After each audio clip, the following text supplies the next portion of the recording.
And now, from the national headquarters for America's only foreclosure radio network, live from the Foreclosure Profit Center, this is The Source, Real Estate Radio USA.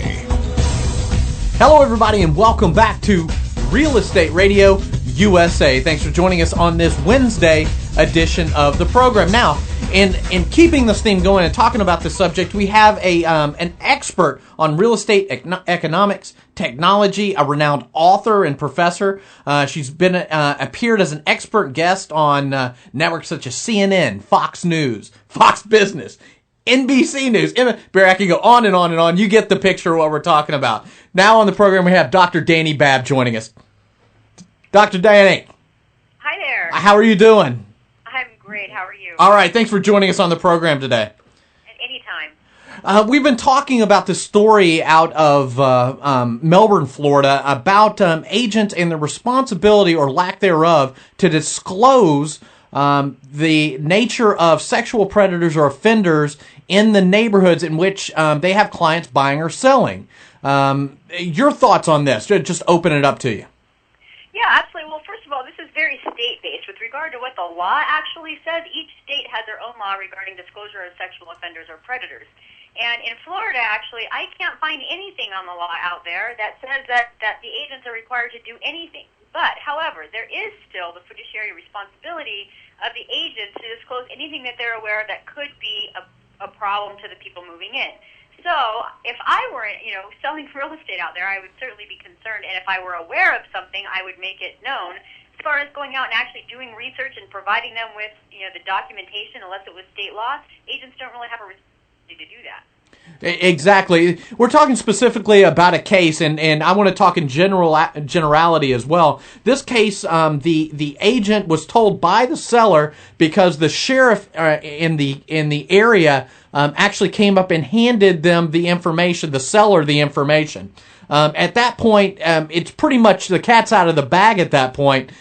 What's the responsibility for the selling agent to disclose that, or do you believe to the buyer and buyer's agent? Well, the seller, if the information was handed to the seller and not to the agent, which is my understanding, then the seller would then have to turn the information over to the agent. However, the seller does not have a responsibility to do that in Florida when it comes to sexual predator laws. So they really don't have a responsibility, in my opinion, to disclose the information. Now, if the agent becomes aware of it on their own or through the seller, that's another story. If I were selling, and I became aware of the information without actually going out and doing the research, I'd make it known to the buyer because of the potential of lawsuits, and not a lot of people are necessarily going to want to live next door to a sexual predator, so that could be a potential problem. But as far as legal responsibility in that particular state, they don't have that obligation. Right. We just talked to a gentleman who's intimately involved in the case, and he's actually appraising properties out there, and he makes a distinction between the predator and the sexual offender, which to me, in my mind, and to people I'm sure who have families in those neighborhoods, all the same thing. In your opinion, we've asked the question, would you buy that property knowing this? Is this something, what is the right thing to do? There may not be any professional responsibility or any law associated with it, but isn't that just, like you brought up before, fiduciary in the best interest of your client? Yeah, here would be my biggest concern. The property, okay, anybody can go online and use the Megan's Law website and pull up pretty much information on any zip code across the nation, right? So, with the exception of very few states. So, if my concern would be if I were selling a home, in that area, that the value of the home would actually drop as a result of this particular individual living there, which has actually happened in many neighborhoods where there's a high number of sexual offenders or sexual predators in a particular street or a particular tract. And so I would disclose it because it's, in my opinion, it's the right thing to do when I'm made aware of it. But like I said, they don't have a legal responsibility to do it. Now, a lot of the agents involved, a lot of agents we spoke to about this very recently, I've heard this more than a number of times, wanted to get your slant on it, if you will. They tell me that according to the fair housing laws, if they tell someone that a sexual offender lives next door, it's akin to saying a black person or a Jewish person lives next door, and they could get in trouble for doing so. Yeah, you know what? That's a really big concern. That was brought up at a conference I was at recently, where basically some are saying it's discrimination, and you're not allowed to blacklist people, to redline people. You're not, there are all these rules, of course, that are required by FHA that keep us from discriminating against people and making sure that neighborhoods are not primarily a specific gender. You can't use words in advertising like this is a singles community. You're not. Right. We're not allowed to do those things as agents.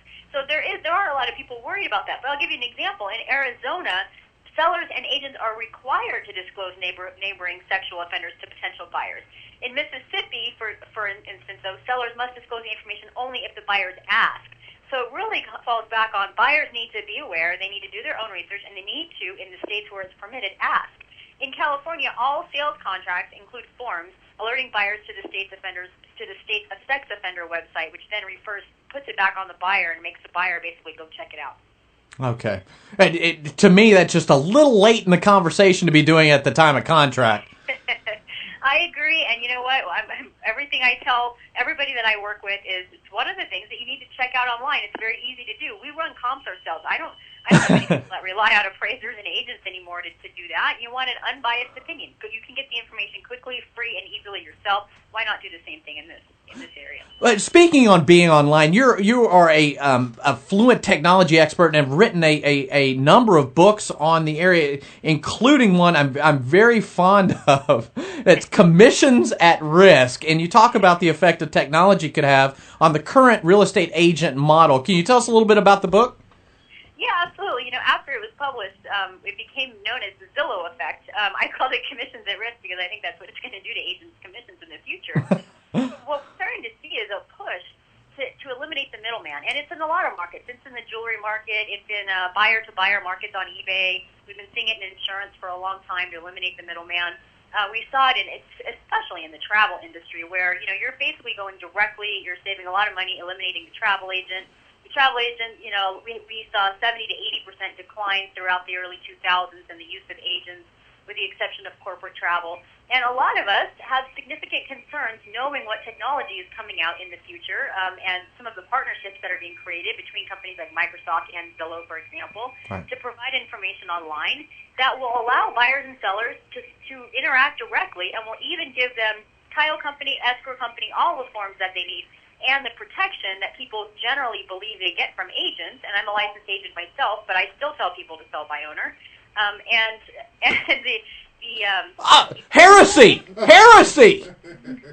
Sorry, what was that? Heresy! I know. A lot of my colleagues aren't so happy about that. But, what's interesting is it was so easy to sell real estate 2 to 3 years ago, right? I mean, pretty much anybody could put up for sale sign on the line, your house is sold in a month. Right. But now it's a little more difficult. I think that in tough markets, agents have a very strong place when they know an area well and they can really provide something to the buyer and to the seller. But in a hot market, it's not necessarily something that you need to do. If you go to Zillow, you can use a Make Me Move feature, which basically puts a house not technically for sale, but I'm willing to move if you give me this price.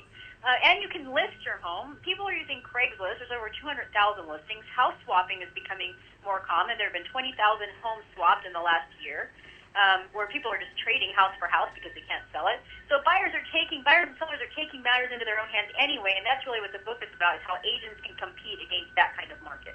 Gotcha. Well, we had Glenn Kelman, who, as you know, is the CEO of Redfin on, and just love his business model. Is that what we're starting to see? Is that where the industry is going?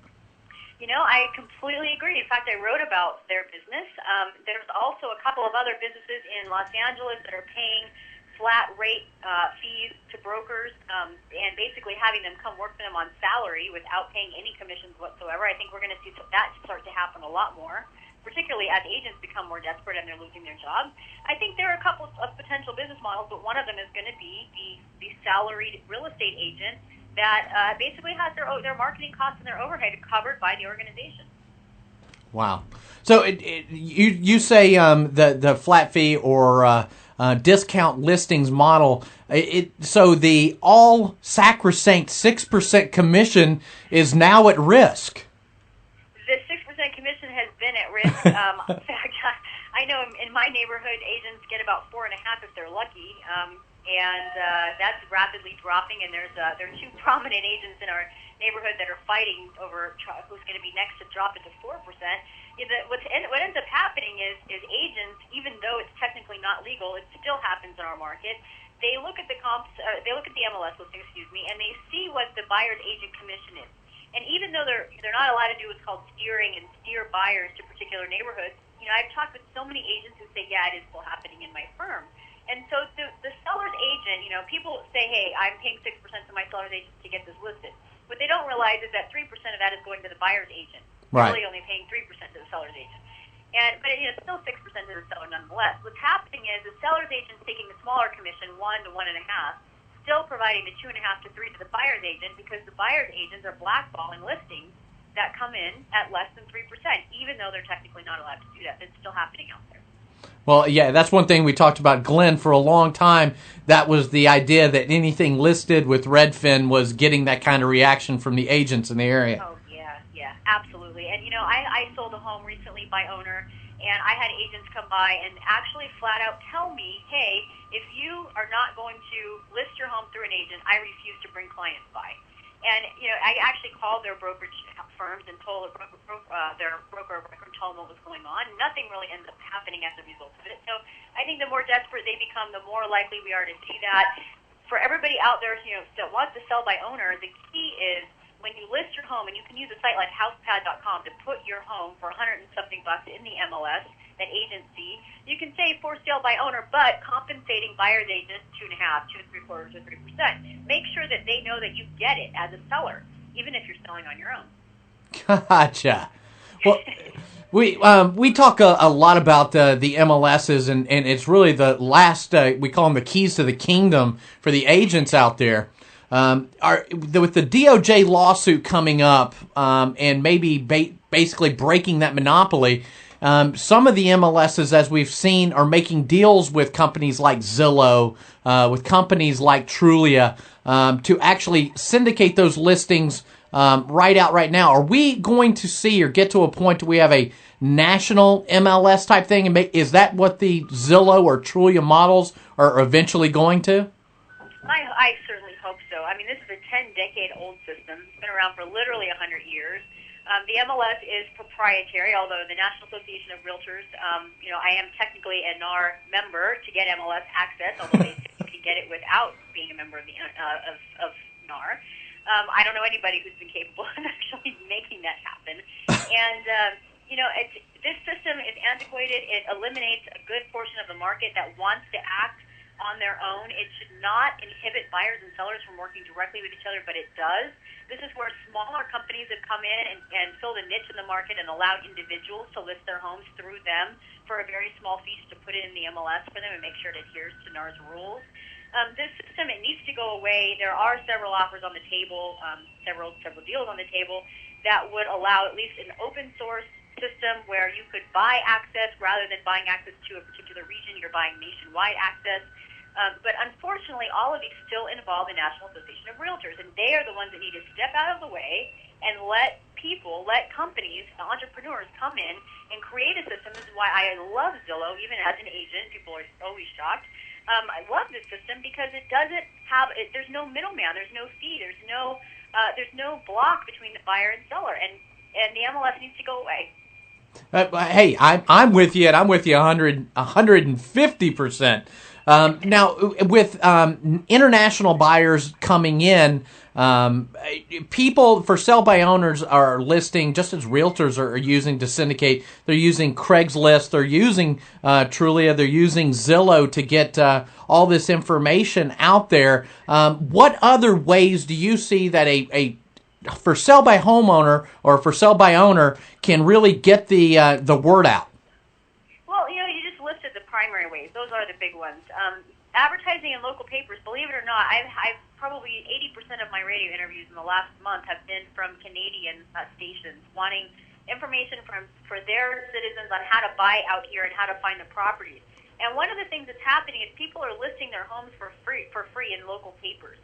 And so, if you're out and if you're from Canada and wanting to buy a vacation home in Orlando, pick up the local paper, call the number, subscribe to it. It might cost you a couple bucks a month, have it mailed to you. The local paper is actually still a really hot place to list, even though it's not online based. But right now, I am seeing a majority of the homes and the house swapping options go through Craigslist, as you mentioned. Really? Now we've talked about house swapping here on the program before, and it's an interesting concept. You're starting to see that take off a lot more? Oh, my God, yes, a lot more. And I'm starting to see new incentives. I was on Studio B yesterday on Fox News talking about some of the unique ways that people are equalizing homes. Let's say you live in Dallas, your home's worth $200,000. You're trying to trade with someone in New York, their home's worth $2 million. There's obviously a big difference, but you still want to swap. The guy in Dallas is saying, hey, I'm going to throw in my Mercedes, my boat, my vacation home, and my house. Now let's try and make it even, and I'll give you $300,000 on the side. So they're trying to find ways to balance out the equation and make the deals happen anyway. But what I've been cautioning people about this, the big risk, is if you don't use a title or escrow company, you are at risk for acquiring liens, not having a home that's been properly inspected. You still need to go through all the regular inspections that you would do. You need to know what the heck you're buying. I think that's the real risk here, and that's what's kind of scary as I see this really begin to take off. So are you telling me people that are meeting online or whatever and and talking to someone and cutting a deal and just actually giving them stuff? Like deeding the properties back and forth without going through a closing? I've seen that happen in maybe 25% of the cases that I've actually worked with the people on or advised them on. The other 75% are either assuming loans. Where if both people have an assumable loan, it becomes a lot easier. Oh, of course. Assume the loan, obviously, and then give the difference to each other in some method, whether it's something you own or cash or whatever. I've seen promissory notes written. I've seen people become their own finance mortgage companies for the new buyer. People are getting really creative because they can't sell their darn home. And it's not because there isn't a buyer, obviously, or else they couldn't house swap it. It's because they can't get the loan yet. Now, hopefully that's going to loosen up in the future. All right, just covering some more ground if I can, in that vein of people not being able to move their homes. Now, unfortunately, and you're an expert in the foreclosure field and speak on it all the time, we're big, huge proponents of short sales here on the program. We were doing short sales, 10 years ago. Now they're the in vogue thing to do. Are you starting to see that pick up with the general public and real estate agents at large? Real estate agents, yes. The general public, no. And it's really a shame because you are absolutely right. Short sales are the way to get a deal, not the auction houses. And people get into that auction mentality. It's kind of the same on eBay. You bid and you start bidding and bidding and bidding, and before you know it, you're paying more than the house is worth, more than the bank would have let it go for, and you're paying the auction house the 5%, and you're coming in with cash, and you can't see the property. Oh, so, you're making my head hurt. It makes my head hurt, too. I hear you.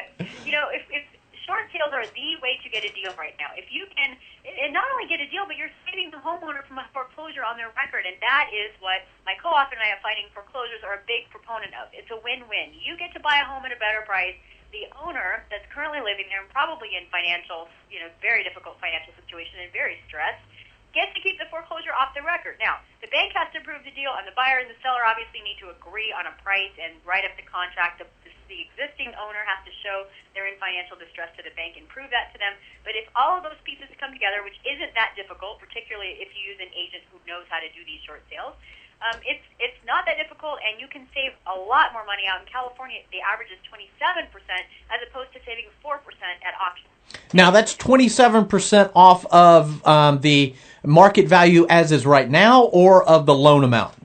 No, off of the market value as of right now. See, so, that, it could even be even less. Yeah, especially down here in South Florida, we're already 50% below in some areas. Literally, we've got properties down here. People are buying on 50% of market value, and you go down, it ends up being 25 cents on the dollar for the actual mortgage that is owed on the property. Wow, that's incredible. Yeah, if you can hook me up out there, I'd love to buy a home in Miami. Oh, I've got your number and everything now, Doc. We're all going to take care of you there. Especially if it's a condo. Yeah, especially if you want a condo. We've got plenty of them. Oh, heck yeah! I'll take anything. I tell you what, we'll make it so you can live in a different condo every day. I bet. So the market, we talked a little bit about this on the program and the effects it's having on even the local real estate markets. The Bear Stearns bailout, if you will, and they're still actually going through some of that right now. How is that? Is the deal finally going to happen with J.P. Morgan? Is I think the Fed's pretty much approved it at this point. Is everything going through, and how is that going to shake out? Yeah, I think it will ultimately. I'm a little worried about J.P. Morgan as well. I think that acquiring a bunch of subprime loans that we're not quite sure what the value of anything is might be a potential risk. But I think the biggest thing that we've seen as a result of this is that even a company that was trading at $158 a share, because of not really knowing how assets are valued, and these loans were not appropriately valued, and D-rated mortgages were bundled with A and then called sub A loans. This thing is so huge, and most people don't understand how complicated it is. And there are lawsuits out there right now trying to sue banks saying you can't take my home back because you don't even know who owns it. And people are winning these lawsuits because right. They can't show who owns it. And I think that this is just a microcosm of what's happening in the market in general. I do think that the deal will ultimately go through. I don't really think that the government has much choice but to allow it. And it's also really fun stock to day trade today if you're in for a little risk. Everybody get in now. In any of the other big houses out there getting into this position, you just mentioned J.P. Morgan Chase taking on a lot. Any of the others that are nearing what's being called the Bear Stearns effect? Well, it's tough to make predictions on those. They're not really disclosing what percentage of their assets are in the subprime market. There have been a couple I've been watching online, but nothing that I've seen that's raising a red flag as of right now. But I do know some analysts are worried about different larger hedge funds and larger brokerage houses, even E-Trade Financial Corporation that had its foot strongly in the HELOC subprime market. Right. And there's some concern over its liquidity and solvency over in the long term. But for the most part, it's going to be tough to see what ends up happening. I'd say unless you really love risk, I'd stay away from financials, even though they're a good buy right now. But we'll have to see what happens in the long term. Well, I didn't mean to put you in a spot there. I didn't want to put you in a Jim Cramer position. You've seen the video that's gone around the internet the week before. We love Jim Cramer to death, and no one could have saw this coming. But people are really jumping on him about that one. Yeah, well, I've been debating a couple times now Mr. Schiff on Fox, and he seems to think that he predicted it also. There are people out there who say that they've predicted it, but this is one of those things that banks took on a lot of risk, but I don't think people really knew how much risk, and it was nearly impossible to rate these assets. I think that's one thing that the banks have learned is how the heck are we going to rate this stuff in the future? A lot of people don't know that the traditional FICO is actually being recalculated. There will be a new algorithm rolled out at the end of this year or early 2009 that's going to change the way that credit scores are calculated. And then how quickly banks jump on that is a whole other question. And what's that going to do to the refinance market? How are negative amortization loans going to affect that new credit score? Banks are calling for this, saying, hey, we can't accurately rate people using current systems. So there's a lot of questions in the market, and I think we're going to see some pretty drastic changes over the next 24 months. Yeah, I mean, we were in a state in the market, and I mean, everybody, it was a feeding frenzy at a certain point, and you know that as well, that there were a whole lot of people taking a whole lot of liberties to get loans. I mean, they call it the don't ask, don't tell loans and liar loans, whatever you want to call them. Did Wall Street really not know that this was going on? Well, I think that they knew there was some element of risk, but I also, know that most of my friends in the hedge fund market, at least, were being told by big banks and the Countrywide, the Washington Mutuals, the Bank of Americas, and the Wells Fargos of the world, telling them that, hey, yes, this asset bundle that you're buying is A- paper.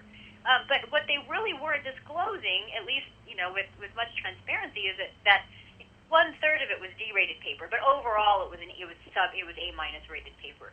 So I think there was a lot of blame that we could certainly place all around the table, and we'll just the key is to learn from all this and move on for the future. Okay.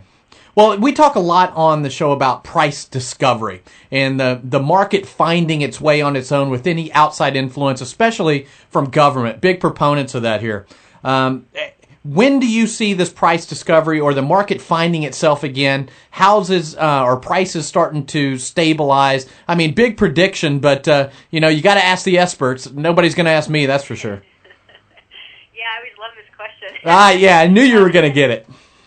I am looking in the areas that I'm investing between for a 1 to 2 year stabilization, and it's actually more aggressive than most of my colleagues that I regularly debate, who are saying, we're in the third of the ninth inning, to quote someone over the past weekend. And I think that we're a little further along in most markets than some people give credit for. And the reason that I believe that is that, for example, last month we saw sales of resale homes increase slightly. Well, why did that happen? That happened because prices became affordable and banks loosened lending standards just a little, and rates on certain types of loans came down just a little. Well, as the just a littles turn into just a little bit more, I think that we're going to start to see the demand that's already there actually be able to fund loans. And then as that starts to stabilize and supply and demand, rather than having 10 months inventory, we've got a normal 6 month inventory. I think that's going to take a year and a half to work out. And then at that time, we should start to see some stabilization, prices level off, maybe stay stagnant for a period of 6 months to a year, and then start to slowly increase and rebuild over time. So we're not doomed. No, absolutely not. It kills me when I read all these, stories, recession. I've been reading them since last, September, before there was ever any indication whatsoever, when we still had low jobs claims, and the economy was still moving along, although sluggishly moving along. GDP was still relatively decent, and everybody freaking out about stuff. There's a lot of unknowns in the market, but I think it's still overall a really good economy. And the key is, if you want to invest, you just need to diversify a little bit and be in companies where the markets are still heated, multinational companies. That's even home builders that are multinational, that are building condo units overseas. Well, Dr. Dani Babb, I really appreciate you joining us on the program today, and I urge all of our listeners to actually go to your website, drdaniellebabb.com, and buy some of these books and learn more about some of the subjects we talked about today. Oh, thanks so much. And thanks. If you just hold on just a second, I want to get Lindsay on the line for you. Thanks again for joining us. Okay. Thanks. Have a great one. You too. Dr. Dani Babb, everybody. Barry, we got to take a quick break, okay? We're going to have more Real Estate Radio USA coming up right after this, so stay with us, everybody.